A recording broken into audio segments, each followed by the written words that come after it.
सुबह के 9 बज चुका था। रमेश जल्दी जल्दी नाश्ता करके बस स्टॉप की ओर भागने लगा, क्योंकि 9:15 की लाल बस अगर छूट जाती तो वो ऑफिस के लिए लेट हो जाता। फिर बॉस की डांट, काम की झिकझिक, मानो पूरा दिन खराब हो जाता।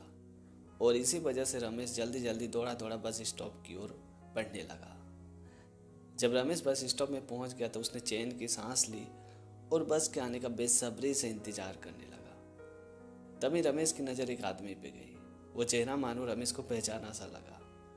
फिर रमेश मनी मन सोचने लगा कि इसे कहाँ देखा हूँ। वो मनी मन उस चेहरे को याद करने की कोशिश करने लगा। तभी उसे अचानक याद आया कि ये तो मेरा बचपन का दोस्त दीपक है। फिर रमेश ने उस आदमी से कहा कि एक्सक्यूज मी, अगर मैं सही हूँ तो क्या आपका नाम दीपक है? तभी उस आदमी ने कहा कि हाँ हाँ, मैं दीपक हूँ। तभी रमेश ने कहा कि आपने मुझे पहचाना? ये बात सुनते उस आदमी ने यानी दीपक ने हंसते हुए कहा कि क्यों नहीं, अगर मेरा अनुमान सही है तो क्या आपका नाम रमेश है?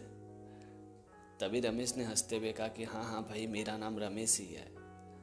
दरअसल बात यह थी कि रमेश और दीपक बचपन के दोस्त थे और करीबन 15 साल बाद दोनों की आपस में मुलाकात हुई। इसी वजह से दोनों एक दूसरे को पहचानने में थोड़े कंफ्यूज हो गए थे। और जब रमेश और दीपक ने एक दूसरे को पहचान लिया तो दोनों आपस में बातें करने लगे। तभी रमेश ने दीपक से कहा कि ऐसे खड़े खड़े कब तक बातें करेंगे, एक काम करते हैं, चलो चाय की दुकान पे जाते हैं, चाय भी पियेंगे और साथ ही साथ बातें भी होती रहेगी। तभी दीपक ने हंसते हुए रमेश से कहा, पर तुम्हें तो ऑफिस के लिए लेट हो रही है, तुम्हारी बस आती ही होंगी। ये बात सुनते रमेश ठहाका लगा के हंसने लगा और कहा कि छोड़ो भी यार, इतने दिन बाद तुम मिले हो, अगर एक दिन ऑफिस ना भी जाऊं तो कोई फर्क नहीं पड़ता है, पर तुम हर रोज कहाँ मिलने वाले हो। और ये बोल के रमेश और दीपक एक चाय की दुकान पे गए और चाय पीते पीते बातें करने लगे। दोनों में खूब बातें हुई, बचपन की, जवानी की, नौकरी की, घर की, फैमिली की, सारा मामला वहीं बिखेर के रख दिया। तभी वहाँ एक भिखारी आया और रमेश से कहने लगा कि बाबा कुछ दे दो, भगवान आपका भला करेगा। उस भिखारी की बात सुनने के बाद रमेश अपने पॉकेट में हाथ डाल के पर्स निकालने ही वाला था। तभी दीपक ने कहा कि जरा रुको, इसे भीख देना जरूरी नहीं है। उसके बाद दीपक ने भिखारी से कहा कि भाई हमारे पास छुट्टा नहीं है और वैसे भी हम अभी बहुत बिजी है, तुम जाओ यहाँ से। दीपक की बात सुनने के बाद भिखारी थोड़ी देर वहाँ पे खड़ा रहा, फिर वो वहाँ से चला गया और दूसरे आदमी को भीख मांगने लगा। फिर रमेश और दीपक बातों में बिजी हो गए।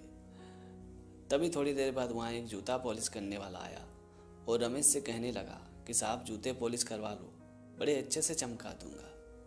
तभी रमेश ने अपने जूतों की ओर नज़र डाली और कहा कि भाई साहब, मैंने सुबह ही जूते पॉलिश किया है, मेरे जूतों में पॉलिश करने की कोई ज़रूरत नहीं है। और ये बोल के रमेश दीपक से बातें करने लगा। तभी दीपक ने रमेश से कहा कि तुम एक काम करो, तुम अपने जूते पॉलिश करवा लो। तो रमेश ने दीपक से कहा कि मैंने सुबह ही जूते पॉलिश किया है, अब पॉलिश की क्या ज़रूरत है।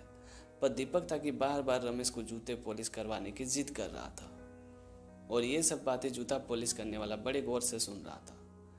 फिर दीपक ने मानो रमेश को जबरदस्ती जूते पॉलिश करवा दिए। जब जूता पॉलिश हो गया तो दीपक ने रमेश से कहा कि अब पैसे भी दे दो, जूते तो आखिर तुम्हारे पॉलिश हुए हैं तो पैसे भी तुम्हें ही देना पड़ेगा। तभी रमेश ने हंसते हुए अपने पर्स से पैसे निकाला और उस जूता पॉलिश वाले को दे दिया। फिर वो जूता पॉलिश वाला वहाँ से पैसे लेके चला गया। तभी रमेश ने दीपक से कहा कि मुझे एक बात समझ में नहीं आ रही है, जब वो भिखारी यहाँ आया और हमसे पैसे मांग रहा था तो तुमने उसे भीख देने से मना कर दिया, और मेरे जूते ऑलरेडी जबकि पॉलिश किए हुए हैं, पॉलिश की कोई ज़रूरत नहीं थी, तो भी तुमने मेरे जूते ज़बरदस्ती पॉलिश करवा दिए।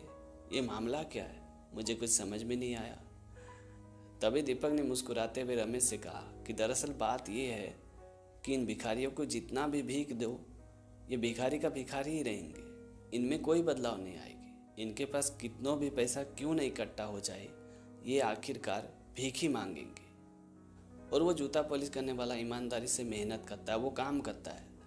अगर हम जैसे लोग उसे काम नहीं देंगे तो वो पूरी तरह से बेरोजगार हो जाएंगे, और जब वो पूरी तरह से बेरोजगार हो जाएंगे तो आखिरकार उसके पास एक ही ऑप्शन बचेगा और वो है भीख मांगने की।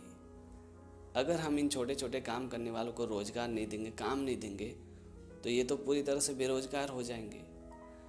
और इनके पास भीख मांगने के अलावा और कोई ऑप्शन ही नहीं बचेगा। और ऐसे में लोगों का काम पर से विश्वास उठ जाएगा और धीरे धीरे सभी लोग भीख मांगने लगेंगे, जिससे हमारे देश में भिखारियों की संख्या दिन के दिन बढ़ती जाएगी, जिससे हमारे समाज, हमारे देश पे बहुत ही बुरा असर पड़ेगा। अब तुम ही बताओ, तुम्हारे जूते पॉलिश करवा के मैंने कौन सी गलती कर ली? और ये बोल के दीपक जोर जोर से हंसने लगा। दीपक की बात सुन के रमेश भी जोर जोर से हंसने लगा और कहने लगा कि वाकई में तुम बिल्कुल नहीं बदले, तुम बचपन में जैसे थे वैसे ही हो। तुम्हारे जैसे दोस्त पे मुझे बहुत ही गर्व है। और ये बोल के दीपक और रमेश जोर जोर से ठहाका लगा के हंसने लगे। तो दोस्तों, आज की कहानी आपको कैसी लगी कमेंट करके ज़रूर बताना। और अगर आपने हमारे चैनल को अभी तक सब्सक्राइब नहीं किया तो प्लीज़ यार चैनल को सब्सक्राइब कर देना, क्योंकि इस तरह का कंटेंट मैं हमेशा अपने चैनल पे लाते रहता हूँ। तो आज के लिए इतना ही, मिलते अगली वीडियो में एक नए टॉपिक के साथ, एक नई कहानी के साथ। तब तक के लिए जय हिंद, वंदे मातरम।